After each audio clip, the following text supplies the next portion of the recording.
you doing, Kristen? Yeah. Good, how are you, sir? Good.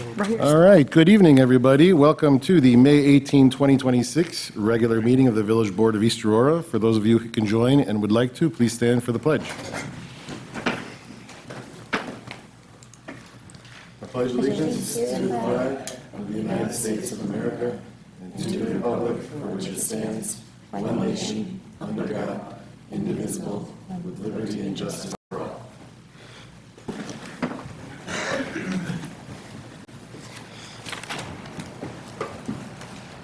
I'd like to remind everybody that you should leave the sound on your phone off. As much as we'd love to have updates to the Sabres game while you're watching it, listening to us, that might be distracting. So feel free to chime in if you're watching and there's an update, if we go that way. All right, roll call.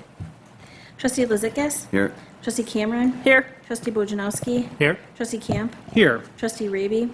Trustee Root? Here. Mayor Wachinski? Here. 6 present, 1 absent. Thank you. First item on the agenda is the site plan, public hearing for the site plan application for the Aurora Village Shopping Center at 123 Gray Street to replace the existing parking lot lighting with new quad, dark sky compliant LED fixtures. If anybody has any thoughts on this item, come on up. Give us your name and address. My name is David Zuppelli. I'm with Benderson Development, so 570 Delaware Ave. I'm just here to present the project again. It's simply just... If you can just talk on the microphone, because there's people online as well. Yes. Yep. So we are just updating the existing site lighting. We are not adding any additional poles. We're just updating each of the 10 existing light poles within the plaza with 4 dark sky compliant, high energy efficient pole or lighting. This is to bring just more even lighting throughout the whole plaza. Currently, right now, the lights provide less spread, more of a high volume near the poles, and then less the further you get away. So we designed these lights so it's more of an even spread throughout the plaza, and it also reduces the overall looms per square footage per the town requirements. Thank you.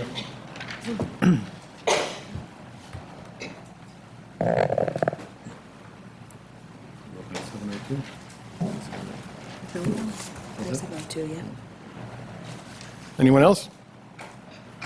Okay, with that, we'll close these public hearings at 7:04.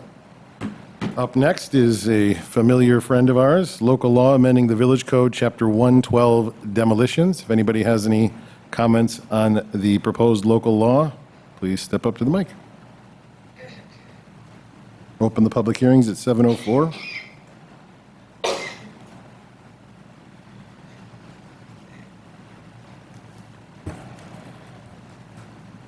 Seeing no one, we close the public hearings at 7:04 and move on to speakers and communications. If anybody has anything to say on any of the items on the agenda, please feel free to step up to the microphone. Again, this is limited at this point to any items on the agenda. There will be a time later in the meeting when you can speak on any issue.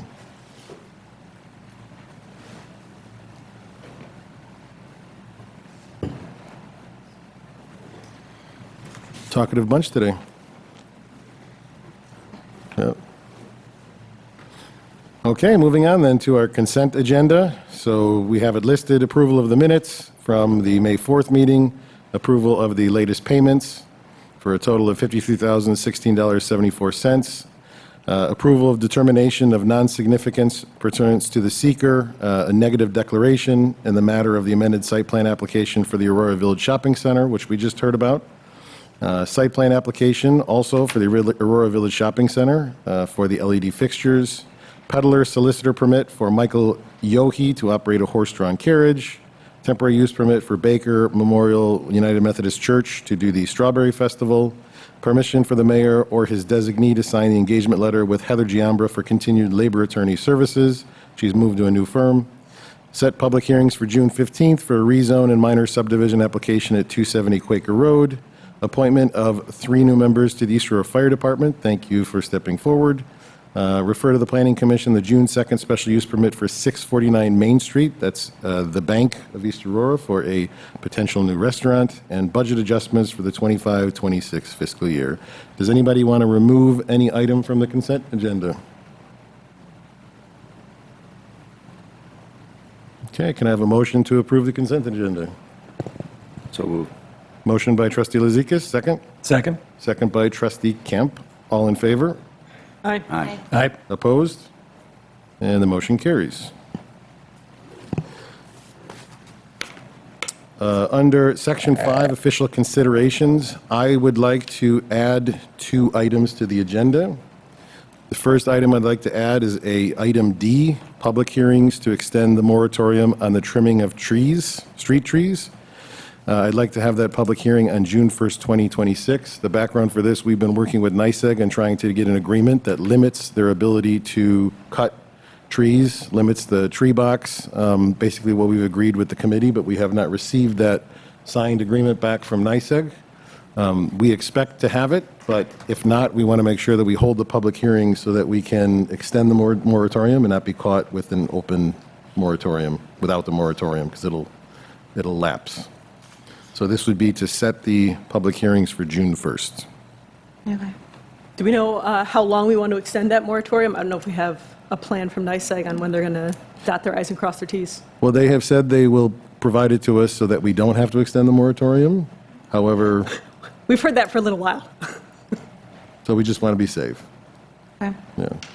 Yeah. If we have to extend it, I think we can do 3 months, 6 months, whatever, we'll figure it out when we get there. But I just don't want to be in a position where we don't have a moratorium and they come in and start chopping trees. Yeah, Okay. I agree. So with that, I would ask for any other comments on that? Okay. Can I have then a motion to add item D to the agenda under 5 official considerations? So moved. Motion by trustee Bojanowski. Can I get a second? I'll second. Second by deputy mayor Root. All in favor? Aye. Aye. Opposed? And the motion carries. Where's the second item? I didn't write it down. I didn't think there was a second one. Not until after the executive session. Oh, that's right, yeah. Okay. I said there were 2. Sorry to get you all excited, but there's only 1, so sorry to disappoint on that. So move on to A, local law amending the Village Code, Chapter 112, demolitions. Anyone want to comment on this? Been a long path. We have made some adjustments to the demolitions section of our code, ready to pass it. There are a lot of construction projects that are currently on hold due to the moratorium. This would, I think, achieve our goal of stopping demolition of historic buildings while also permitting people to make some improvements to their house.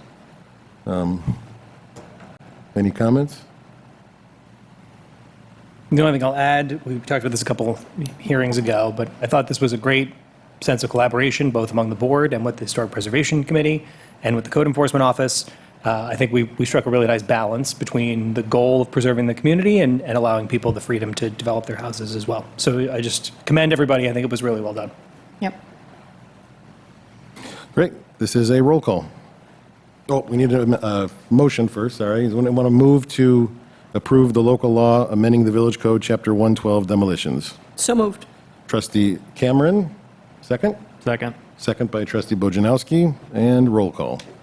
Trustee Lazikis. Aye. Trustee Cameron. Aye. Trustee Bojanowski. Aye. Trustee Camp. Aye. Trustee Root. Aye. Mayor Wojcinski. Aye. Motion passes. Next up is the lifting of the moratorium on demolitions, now that we have our Chapter 112 updated. Any comments on this? I think we're going to have some happy people out there. Hope so. Can I get a motion to lift the moratorium on demolitions? So moved. Motion by trustee Camp. Can I get a second? Second. Second by trustee Lazikis. Roll call. Trustee Lazikis. Aye. Trustee Cameron. Aye. Trustee Bojanowski. Aye. Trustee Camp. Aye. Trustee Root. Aye. Mayor Wojcinski. Aye. Can I ask a question? It's too late. No, it's okay. How do they get notified that it's lifted? The department just reaches out to them and they're already there waiting? Perfect. Okay. We can post on social media if you want to. Yeah, I think we'd like it. Okay. Sounds good. Yep. Okay. Motion carries. All right, item C.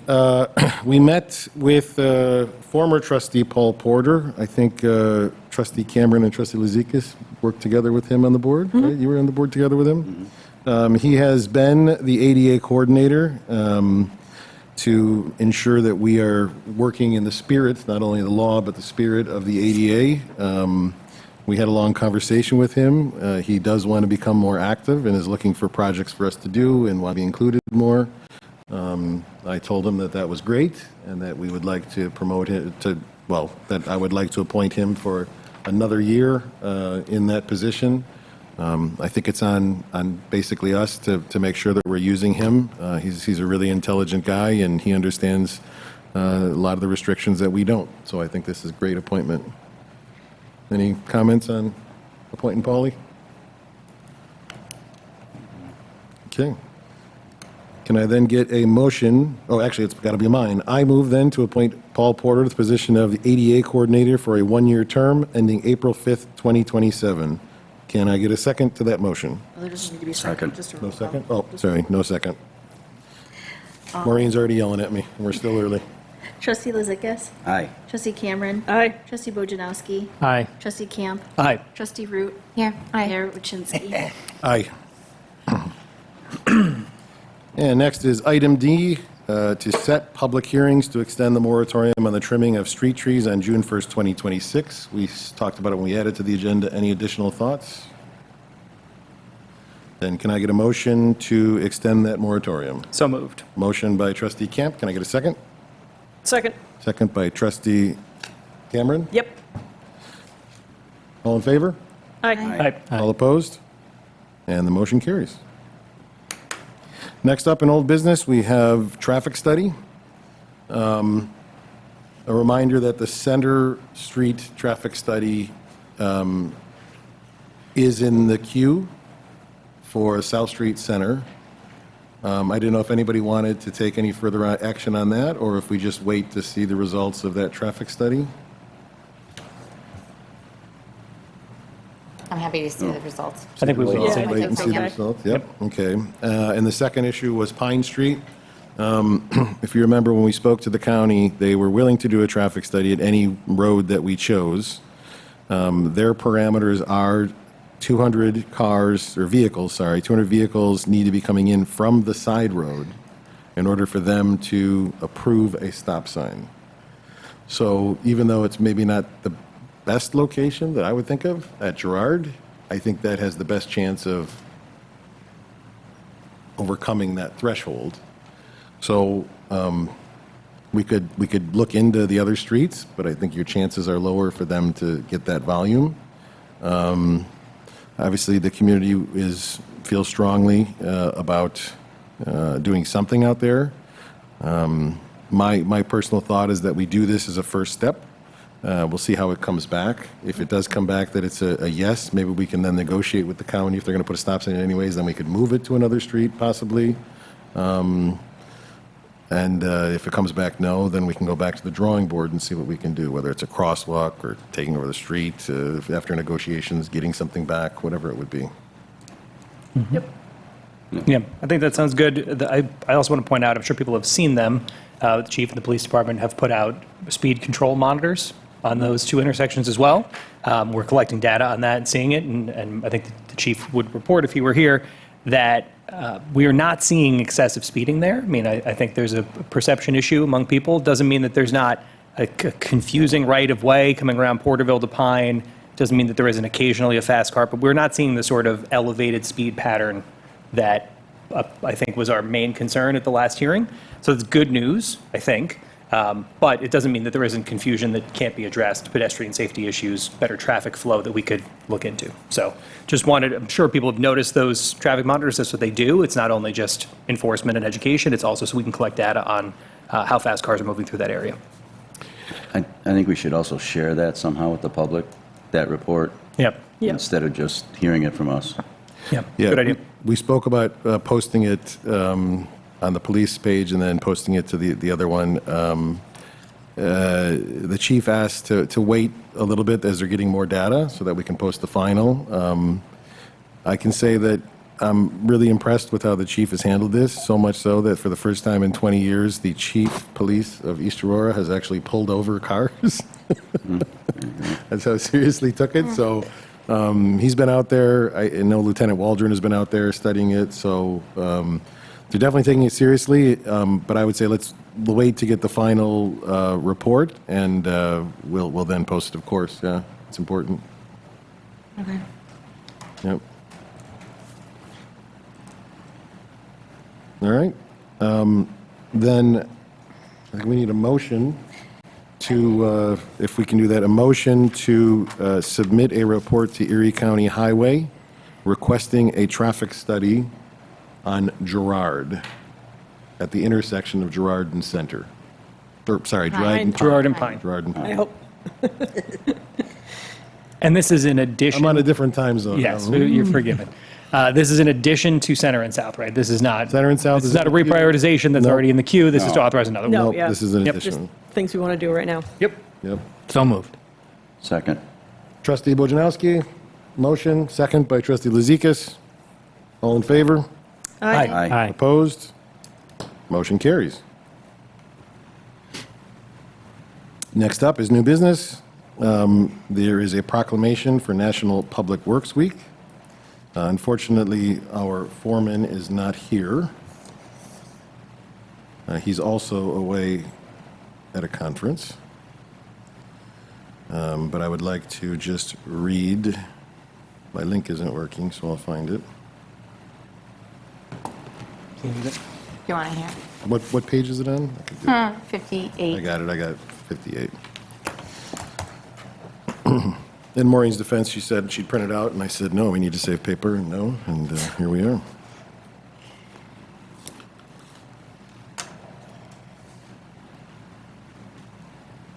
Did I speak too soon? Nope. All right. Not going to read the whole thing, it is online. Just to say that we are very fortunate to have some great employees in our DPW. They do a great job. They've been working really hard.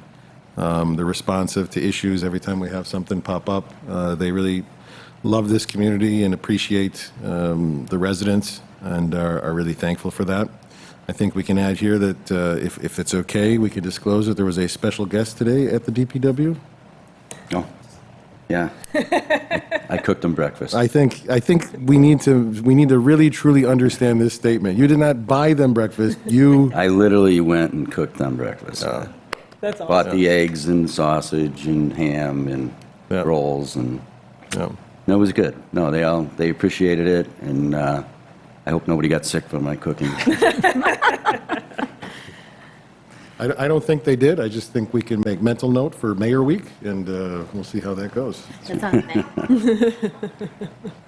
Is there a week for that? No, there's not. No. There's not. Mayor, it's all year.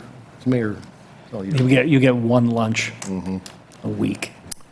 I would just say, whereas public works professionals focus on infrastructure, facilities, and services that are of vital importance to sustainable and resilient communities and to public health, high quality of life, and well-being of the people of the Village of East Aurora, whereas these infrastructure, facilities, and services could not be provided without the dedicated efforts of public work professionals, whereas it is in the public interest for the citizens, civic leaders, and children in the Village of East Aurora to gain knowledge of and maintain an ongoing interest in understanding of the importance of public works and public works programs, whereas the year 2026 marks the 66th Annual National Public Works Week, sponsored by the American Public Works Association. Be it now resolved, I, Luke Wojcinski, Mayor, do hereby designate the week of May 17 to 23, 2026 as National Public Works Week in East Aurora. I urge all citizens to join with representatives of the American Public Works Association and government agencies in activities, events, and ceremonies designed to pay tribute to our public works professionals, engineers, managers, and employees, and to recognize all the substantial contributions they make to protecting our national health and safety, advancing the quality of life for all. And witness whereof I have hereunto set my hand and caused the seal of the Village of East Aurora. Yep. So, all in favor? of approving the proclamation? Vote on this. We have to do You it? vote on it? No? Okay, it's mine. It has been proclaimed. All the. I like to include everybody, but nope, this is me. So. Well, yeah, when I was there, I did let them know that, they have the type of job that just goes on, and we all drive on the roads, walk on the sidewalks, drink the water, and take showers without thinking about it. But if they weren't there to step up and take care of it all, the minute we don't have our streets cleared or cleaned or something's dusty or our flowers are wilting, people jump all over it. But they're there 24/7 on call, and I let know that we really appreciate it. That was one topic I did discuss with everybody I handed a sandwich to. So there you go. And because they do it, and there's a lot of smarts that goes into all that. Hard work, too. Great. Awesome. Okay, we are now at item 8, speakers, section 8, speakers and communications. This is the time when anybody can come up and speak on any issue that they believe is important for the board to hear.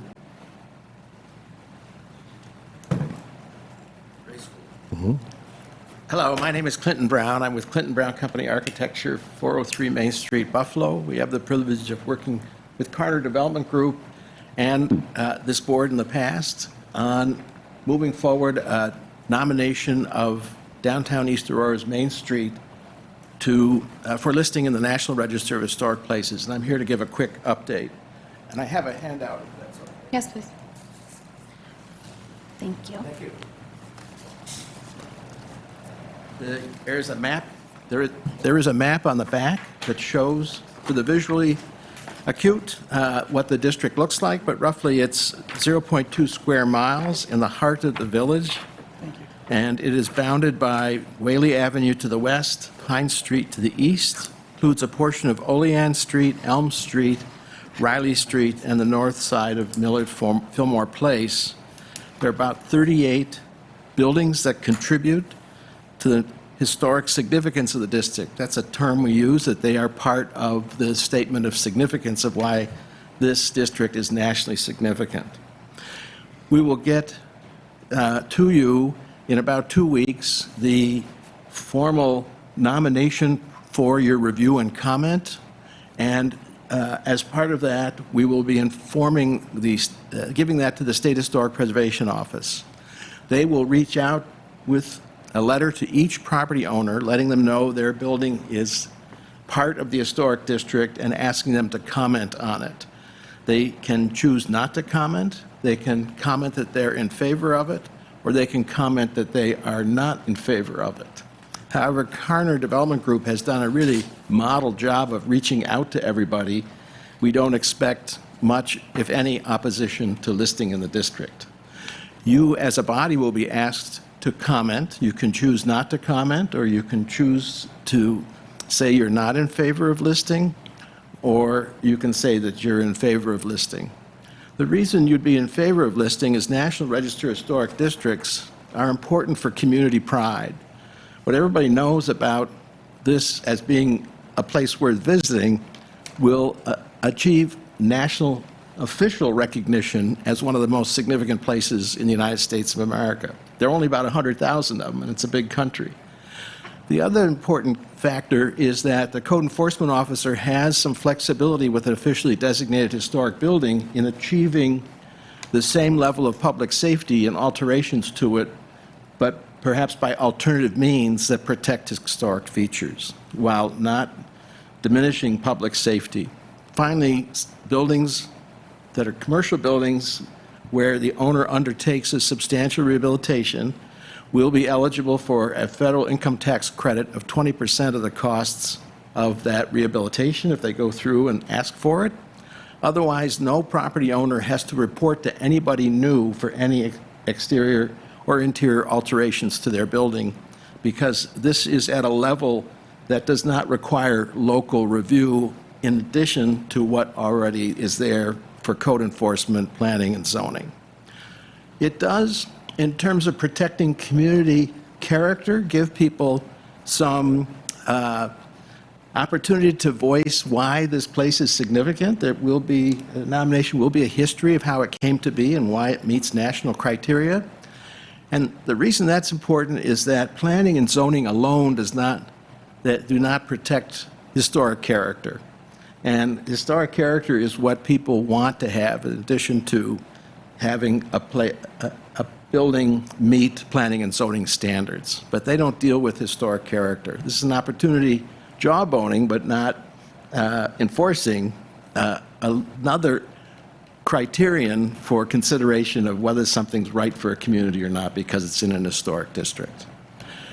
The step after the solicitation of opinions about the district is a scheduled presentation to the State Board for Historic Preservation, which meets, I believe it's September 9th, in public session. You can attend or watch on Zoom if you would like. You can even speak if you would like to speak at that meeting.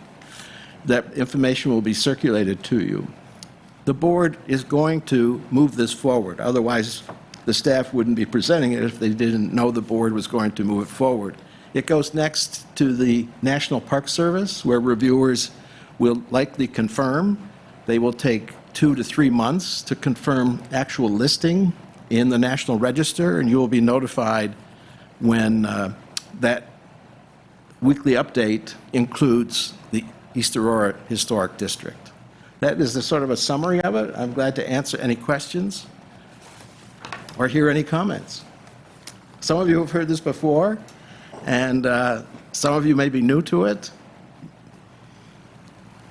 What does it mean to be red in the historic district? Good question. That is a building that does not contribute to the historic character because it's too new, less than 50 years old.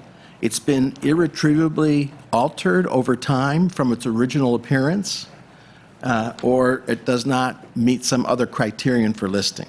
And this is what we would call a highly intact historic district because there are so few buildings deemed non-contributing. So moving forward, any of those red things, what is there any additional layer added to them as well if they wanted to change? No, there is not. Okay. Because they're not eligible for historic tax credits or state grants or other Okay. incentives for contributing structures. Yeah, and I think just for some clarity, right, and I'll say, we did meet today with the applicant in this and had discussed, and her counsel, and had discussed various elements of this. We also did quite a bit of research.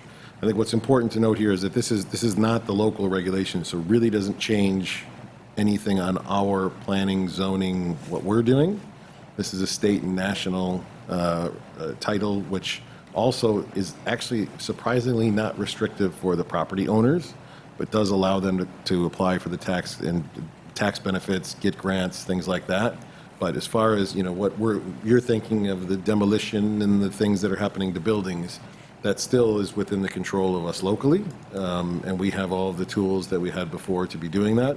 If we wanted to have a historic district and make things more strict or less strict, or however we had to do it, that would not be impacted by this state and national designation. That is correct. A private property owner using their own money and going through the permit process could demolish a listed building. There's no obligation to open your listed building to the public. They're restricted to the sidewalk, so there are no privacy issues in terms of listing. It's still a privately owned building. The public is only invited in at the pleasure of the owner, and the owner could demolish with their own funds. They would not likely be able to demolish with public funds, but they could demolish with their own funds. I think those types of elements, personally, I believe that there would be strong support in East Aurora to preserve historic buildings. As we go through the comprehensive planning process, I think that's where we really start to dig into that, get the public input, understand what it is that we are expected to do, what the HPC is expected to do in the community, really get to the difficult work for us. This is sort of a separate thing that we're asked our opinion about, but in the end of the day, it doesn't really impact us too much, other than as residents in pride and all of these things. This document's really copywritten? Yes, it's a matter of, So we can't copy it? you Or can put copy it for your use because I'm giving you permission to do that. I'm asking. No, it's a good question. A citation is always appreciated. Perhaps you could give us something to post on, a draft to post on social media so the community is aware of these efforts? Yes, be glad to.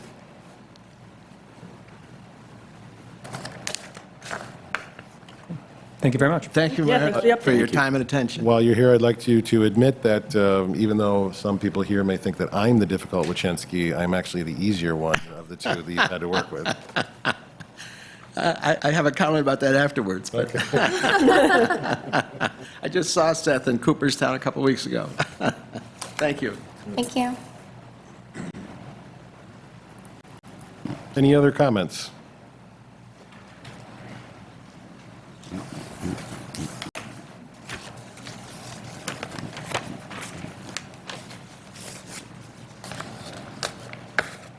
I realize that it's more efficient to You have to say your name and have address first. speakers and communications up front.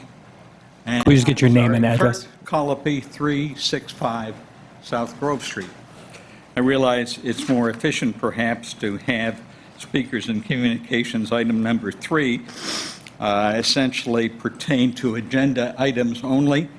But if you would get long-winded some night, those of us who wanted to speak down at number 8 are waiting for a long time. And it strikes me that part of your job of equal priority to running an efficient meeting is receiving communications from the public, and that shouldn't be made more difficult by how you've got your agenda arranged. So, moving on to a different topic, which relates somewhat to a couple of pet peeves. This is, I think, 10th, maybe the 12th year of my residence in this town where the deterioration of the what's typically called the Turgeon or Fournier House has been essentially just moved along, you know, a couple little fines here and there. The bungalow house next to it is all but falling in, okay? And quite frankly, the warehouse that many people think's on the Roycroft campus property is structurally deficit as well, and nothing has been done on it. I understand there has been some legal action. I know that you're not required to divulge the particulars of that legal action, but it just keeps moving along year by year and now decade to decade in terms of those former Turgeon properties. Along a similar line in the historic district that was explained tonight is the Globe Theater, one of the oldest commercial buildings in town, frequented by Millard Fillmore himself, and it is in deplorable shape. Another 2 years and you won't have that building if something isn't done to essentially at least shore it up. So thank you very much for your comments, further comments. Thank you. Just to address those points, thank you for your opinion on the agenda. I think it's important that we concentrate on the issues that we have on the agenda and are able to focus on that before moving on. I think the ability to have the time to comment is sufficient, but we'll consider that as we work forward. That is my decision to do that. And I do like the way that goes so that we can concentrate on the agenda issues and then get to others. To be honest, I don't foresee myself proposing changing that, but it's good to hear your opinion on that. Regarding the Roycroft properties, what I can say is that we have been diligently working, including with the nonprofit with the campus. We've been working with Erie County to try to find other alternative methods to be able to save those buildings. I don't think we have a 100% plan yet, and I think that those conversations, just to say that those conversations are continuing and we are working to try to preserve those buildings and find the best way forward on that. When we have some solutions that we can propose, we will certainly do that to community, but I think we definitely understand the urgency of this situation over there and what needs to happen. Similarly, with the Globe property, we do have conversations ongoing with a plan of what we may be able to do as a village with our, I don't want to say too much at this point, but we are working on trying to find a way to ensure that that building remains the way it is historic, a part of our Main Street for the foreseeable future. And so we will be updating on that as we go along as well. So all very, very good points. I certainly agree with you on the need to really put some work in there because they are important places for us in the village. So those are my thoughts. Anyone have any other thoughts on that? So thank you for bringing those forward. Any other comments?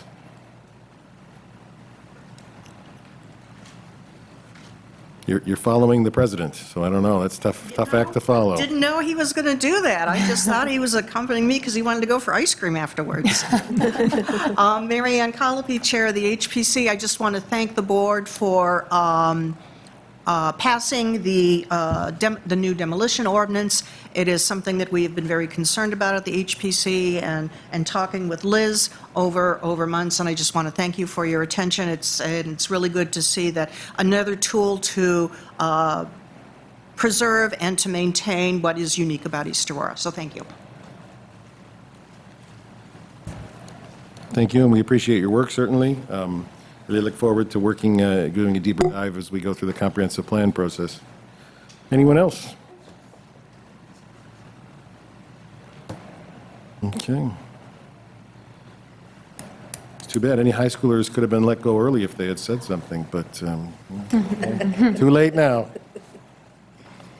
Okay, next up, we have department head report. Chief Welch is on a work trip. Foreman Stoll is also on a work trip, just to let us know that. Let's see what else we have out there. Mr. Hintz, anything from the planning board you want to update us on? Nothing comes to mind with such a sudden request. But, yeah, we're moving forward on a number of issues. We put before you a recommendation to change the zoning over at 270 Quaker. And I'm sure we'll be working that as you go forward. Yep. I know that was a very long conversation. I came up here to listen to the conversation after another meeting, and you were in executive session, and it was already past my bedtime. So I know the work that you guys put in on that, and really thankful for your diligence on that, and really thinking hard about those decisions. Yep. We're fortunate to have the boards that we do. Okay, and respect anyone who wears a fleur-de-lis on their hat. Yeah. For the engineers, Mr. Sundquist, anything? Not too much. I did the punch list inspection for that family bathroom, which is delayed. The contractor kind of slowed that, but it's getting close now. So there's a few items here that we're going to have to do punch list, but and then there's figures out there. So after it was, I'll finally get that bathroom in place here. So there's some work that has to be done by the legal after the contract is signed. So Jeff's going to install all the fixtures and just create. That's come on. He really wants it for 4th of July. Yeah. Yeah. 4th of July is the goal on that one. Yeah. 3rd of July, actually. Just to be clear on the Yeah. deadline. 3rd of July. All right. Yeah, 4th is a little late. All right. Code Enforcement Officer, thank you for your attendance at this meeting. If Chief Welch and Foreman Stoll are listening, I know we're it. very appreciative of you being here. This is not a good night for a It meeting. is certainly noted. I wish they would have told me. I could have gone with or just stayed home and watched the game. I just wanted to say thank you again to the board members who met with myself and Mike Lennon to discuss through the issues on the demolition code. HBC met for several months discussing it in order to get it in a good place for then, some minor tweaks at the end. But I think we've got a really robust code. And now we'll see how it gets tested. And like all code, it's not a dead document. We will make revisions to it as we go along, moving forward. But so thank you to all. And now that the moratorium's listed, we'll get back to work. Great, thank you. That's it. Okay, board members, I'm going to go this way because I think we have, trustee Lazikas has a long one, so if that's okay, I'll start over there and come back this way. Trustee Bojanowski? I got nothing. Nothing. Trustee Camp, nothing. Deputy Mayor Root? I have one. There's a lot of trainings that you have to go to, but I really wanted to go to this one. This is the Safe Streets training with Dan Burden, and a lot of the town was there. Jeff was there, myself was there. So we had probably, from the town village of East Aurora area, we probably had 10 out of 60 people in attendance. And Dan Burden has gone all over the world, basically doing safe street training. His philosophy is if you build villages and towns for cars and parking, you will get cars and parking. But one thing that he really wants is like a focus on community, green space, get traffic through. He was one of the very first to initiate traffic circles. And I know that they had a follow-up conversation with Dan, and we have a Zoom call with him tomorrow. So I have his presentation. I've now reviewed it a few times, but I think he was just in Hawaii, and they put in about 26 traffic circles, and they do traffic studies, and there's a lot of effort that goes into it. And then Gina Wokolski, she's the senior civil engineer for the Department of Public Works for the city. She was also there, so she talks a lot about the signs and the safety measures, and they work together with it. So those two together is really a good powerhouse, and I'm excited for him to come to East Aurora to see. He helped with Main Street 10, 12 years ago, I think it was. So he wants to come back and kind of do step 2. Okay. Trustee Cameron? People email fairly frequently asking about certain things, whether the kids' flags are going to be up or the veterans' flags are going to be up or when the flowers are going to be up and all that sort of thing. Could we maybe get a rough schedule? A calendar? Yeah, kind of a calendar that we can refer people to? Is it because they're looking forward to seeing them? Generally, yes. Okay. I mean, and there may be some disputes among people about which things need to happen when, but Jeff does have a calendar. I think a calendar would be I- great. So if we can see it and if that can get out to the public, I think that would be something people would appreciate. That's a great idea. I think, yes, we met earlier, as I said, with the veterans. That was a key point. I think they wanted their banners up all year, and we had an honest conversation with them about, the importance of other things, and also the fact that if they're up all year, people are going to watch them and see them. And so we came to an agreement as to what date we would be putting those up. I think they're happy with that. So that was a big one. But yeah, I think Great. it's a great idea. Yep. That's all I've got. Yep. Trustee Lazikas? Met with the tree board. I went to the tree board meeting, talked about tree planting in the park. Also, thank you for bringing up the NYSEG agreement, because that was brought up and the delay on that, and hopefully we can prompt them to move that along. Also, the trees that were taken from the park due to disease, they salvaged the lumber, and there was some talk about possibly milling and reuse of that lumber. And then as far as parks go, you're right, I was going to bring up the grant for the park that is due on June 15th. It's coming right up. We have worked on it. There's a lot of work to be done on it still, and there's some reasons I feel we should try to move forward with it, even though the timeline is a crunch. So right now, we do have some matching funds. We need to clarify some of those matching funds, but with the new bathrooms that we just constructed, along with the project that's going to be happening with the handicap walkways and parking, those are matching criteria. And if they do align, that could be as much as over $300,000. So that's free money for us, basically, in order to put towards the grant. Construction inflation is a real thing. The longer we wait, the more expensive it gets. and we do have a little bit of momentum going. Granted, we got to get out to the community, and community support, it means a lot for this grant as far as how the points go. I don't know if you reviewed any of the strategy that I handed out a couple meetings ago, but with the organizations that already have homes for like People Inc. and places like that, gaining their support and just general public support would facilitate and help our cause. And you know what? This is the first year of this grant, which is to our advantage in a couple of ways. One would be the awareness. I don't know how much awareness and how many people are going to participate in the first round. And even if we don't gain the grant this round, we have a better position moving forward if they do re-up the grant for next year. So those are some of the things. I did speak to the grant writer. She said it's about a 30 to 35 hour push for her to get it done, which equates to a few $1,000s out of our pocket. So with a little bit of effort on our end and paying the grant writer to do her thing, she said that the minimum number of points is 70. When we did a quick assessment of the points that we could obtain, realistically is probably in the low 80s, which qualifies us for it.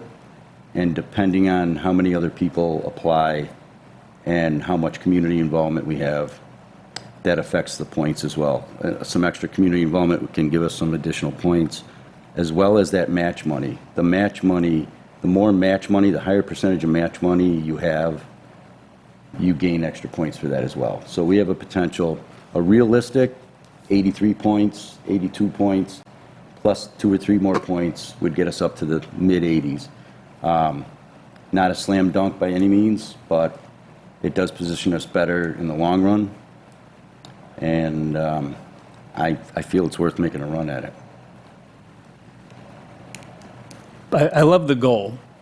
It's something we heard a lot when we were running in this campaign. It's something that I think I've told you this story before, Steve. that, Like when my kids make their summer to-do list, it's all rainbow colored and it's just a big bucket list of things they're going to do. In the 10 weeks they have off, going to the Hamlin Park playground doesn't make it on that list. They're not that excited about it. So I think this is something that the community would rally around. The only things I'm concerned about, it's not, we can do hard work. I think we can make a run at this. Only concerned and would want to better understand the financial commitments we're signing up for. You know, if we don't get matching funds for the ADA projects that have already happened, are we on the hook for general fund support? I think before you even put the application in, you determine that. So Right. without those, I would say then, because we're going to ask for over $1 million, right? Right. Ask for 1.2, 20% of that is 250 approximately. On the nose, So- yep. Right, so that, So we have that. I mean, if that bathroom alone, I think was, Maureen, did you say a couple hundred, 250, 300? I'd have to look, I think it was like 2. So It was there's, under- there's 20% right there if we ask for $1 million. yeah, so if those count, and we're not on the hook for general funds, I'm much more 100%. interested in going for it. You know, that's all I'm saying. Is Sure, if we if don't we're have- on the hook for we- some amount of money out of pocket, that dampens my enthusiasm a little bit. And then the only other thing that I think would be next to impossible in the next 6 weeks is getting the right amount of community support for this, because we know what a hot button issue Hamlin Park has been. We know that it's a jewel of the village. I would just hate, in a very short amount of time, to do something that's seen as very, 4 weeks. that's seen as very, right, true. But that's seen as very put upon on the neighbors around Hamlin Park. Again, just coming off of pickleball, coming off of other things. Well, I don't understand that part, the put upon. How would we be putting upon anybody? I think those neighbors would like to be strongly considered in anything that's going to happen to the park, and I think anyone in the village would as well. But I think we owe them the responsibility.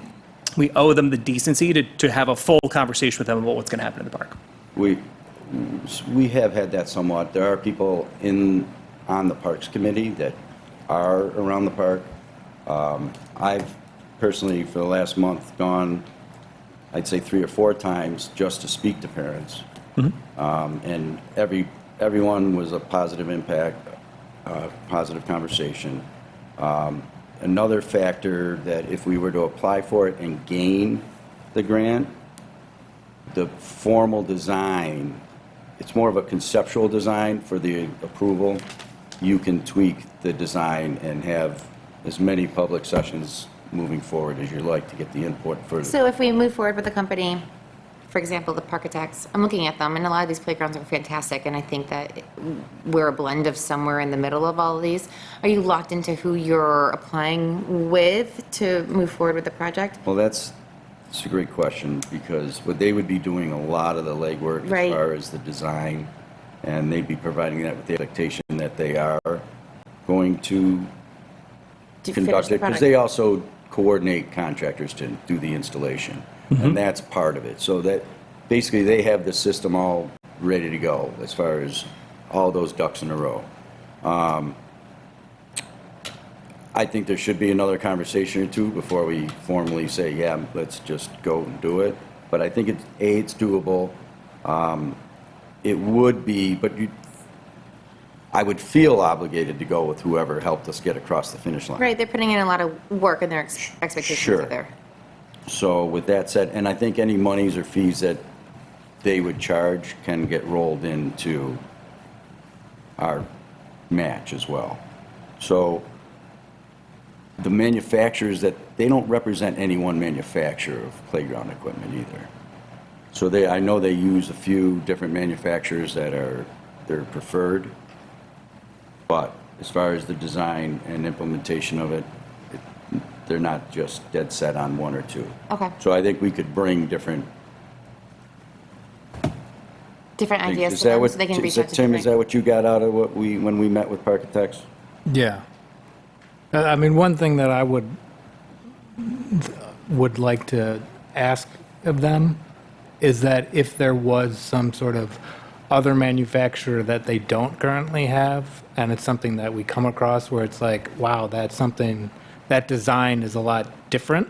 And we can incorporate it. And like we can incorporate it and where we could say, hey, are you willing to work with this manufacturer rather than the other manufacturers that you already have in your book? I mean, even though there are, like that book that they gave us, there was a lot of different designs, and I thought they were all really interesting and cool. But if there's something out there that can really make Hamlin unique in that there's no other thing around it that's comparable, I think that would be a good attraction for Agreed. East Aurora. And, similar to the way the park is now, I mean, that red, white, and blue, the primary color, playground, metal with the ramps, and that's dated, like most architecture, right? This was built in the 60s, this was built in the 70s, 90s. I think the playgrounds go through those same phases as well. Right, and they seem to have a broad catalog here between what you want. If it's either on a school grounds and it's the school colors, or something like Hamburg where it's the browns and the greens and it's in keeping with Right. it. Okay. Are we concerned at all about settling on a vendor before we've bid it out? Yes. Only because I want the community input as well. And I think this is the only one I really know about. So I would hate to limit ourselves just to them because it was the only one that was brought forward. I mean, yeah. So obviously, I don't want to have an anti-playground agenda. We know I'm getting my hip replaced on Thursday. I'm not going to be able to help with this, June Right. 15th. That's something you have to take into consideration. We don't have an administrator right now. It's also something you have to take into consideration. That's unfortunate, but it is how it is. For me, this is all really, really rushed. I don't like to make decisions this way when we're under the gun. I realize there's money out there. I think the two things that absolutely have to be a part of this for me are, number one, can we really use those completed projects for matching funds? That's agree. something we need to get to the bottom of, because in my experience, no, when they're already completed, when the funds are already done, then we're not able to. So, Our grant writer said that we could go back to April 2025. I think anything because they're that not a we've part done. of the playground though, right? They're part of the park, and they're not really tied to the playground. I wonder if we can really use them, because the ADA access on the we're not, we have to take a look at those projects, see if we can tie them to that playground Agreed. as a part of the grant. So we just got to be, That's the crux of it for me. Okay. Because that's 300 to 400 grand right there. That would be our match. So If we don't have that, we're dead in the water. the second thing is in relation to the, to this, I really don't want to, I don't want to go with just one, having had one conversation with them. I've had a lot of conversations with all these parks and playgrounds. There's a lot of really exciting ones out there. We're also going with this one for West Falls, right? And so I know Megan really likes them, and that's why they were chosen for West Falls, but you're going to have a similar park right down the road, right? I think, as a part of the comprehensive plan, I had mentioned we want to have our open space, including Hamlin Park, included in there, and how we want it to develop. I think we're not quite settled on the concept of what age group we want to have there compared to the other playgrounds in the village. The town is applying again for funds for Warren Drive Park. We need to see what they're targeting. The elementary school is doing a playground down there, what age they're targeting. We want to make sure that we're filling that goal. But in general, we need to have a competitive application. We've got a lot of costs and things going forward. Even with the grant writer, if we can put it together, that's great, but there's a lot of work behind this. And in order to have a competitive application, we need to have the design and the concept and everything flushed out, in my opinion, based on application grants that have been successful and unsuccessful. You need to have that community input. This is the age that we're targeting because it does not exist within the region. These are the organizations that are going to benefit from it. The people are coming from not just the Village of East Aurora, but a wider group. We need to have that data. We need to have the sort of survey data of the village about, they're part of Hamlin Park. And when you actually have a comp plan and an updated new Hamlin Park plan that's a part of it, that only strengthens your application. So I don't think that submitting now a poor application would, hurt our chances in the future. But I also just don't know how we're going to be able to put together an application that'll get us to that point where we're all comfortable, where I'm comfortable, I won't speak for everyone, where I'm comfortable with that we've fleshed this out with the community and we've got really what we want. So if you want to take it forward and then see where you go, of course, we can do it. I understand your concerns, and We can look they're at- justified. You don't want to put forth a weak application, and you do need all of those points, some of which we have.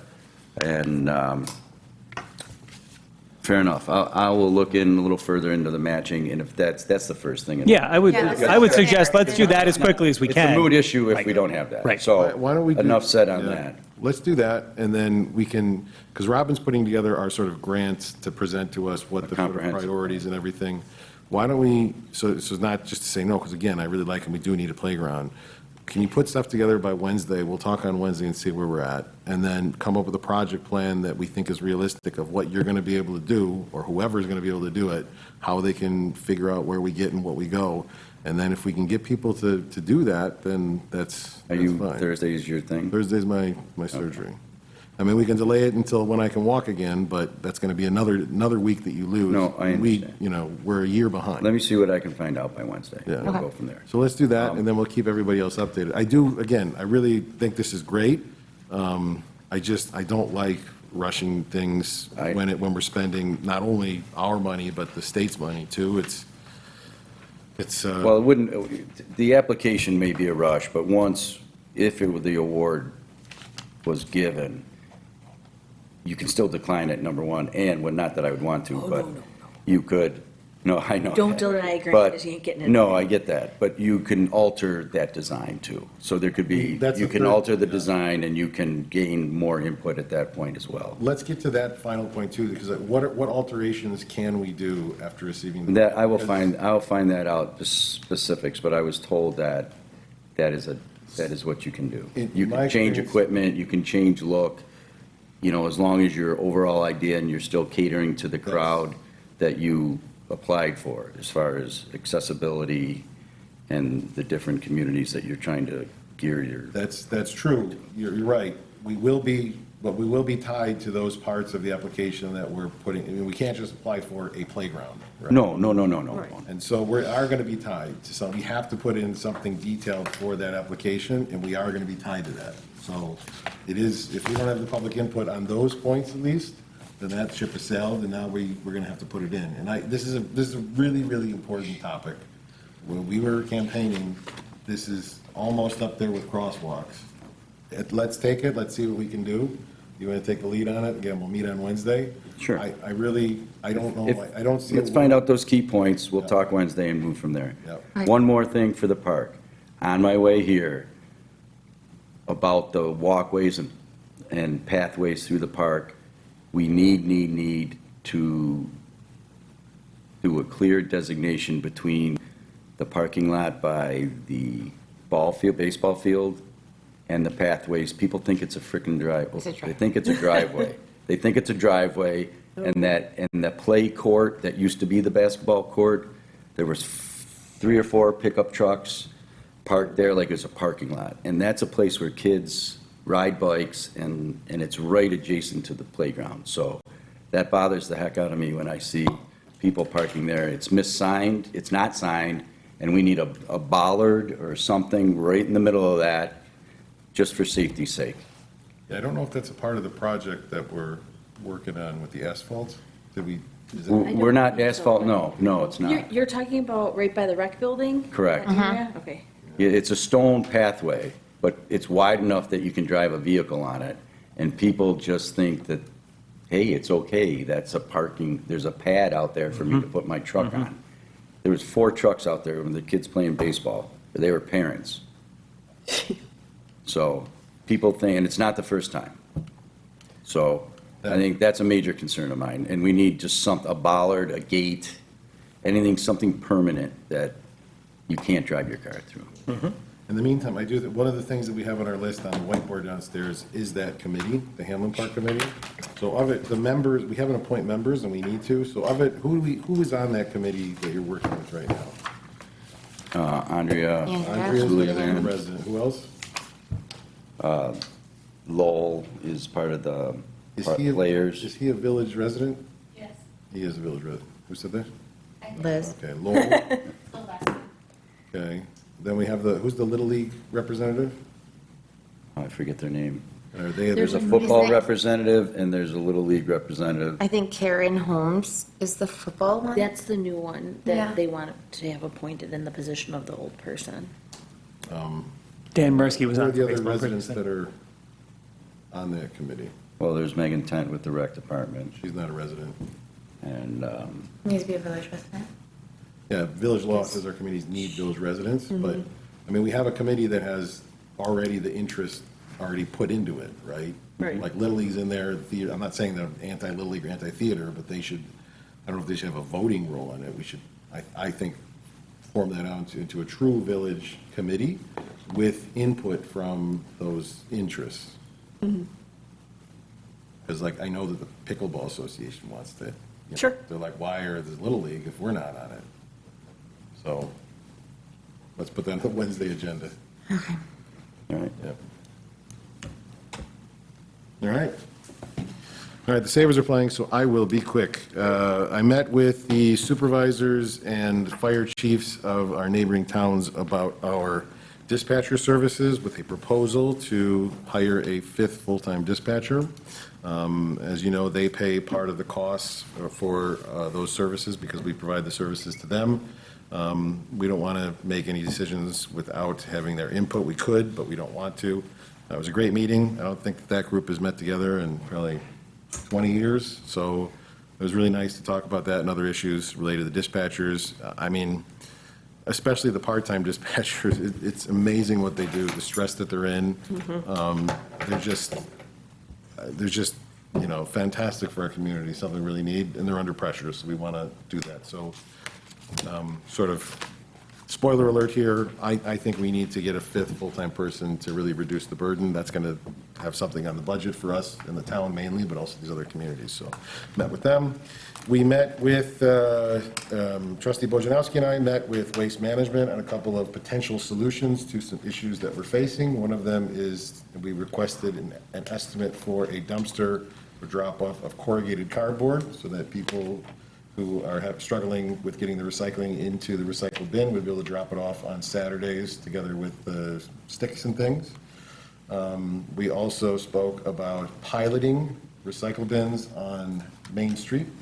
And the original artist happens to also have the last name Bojanowski.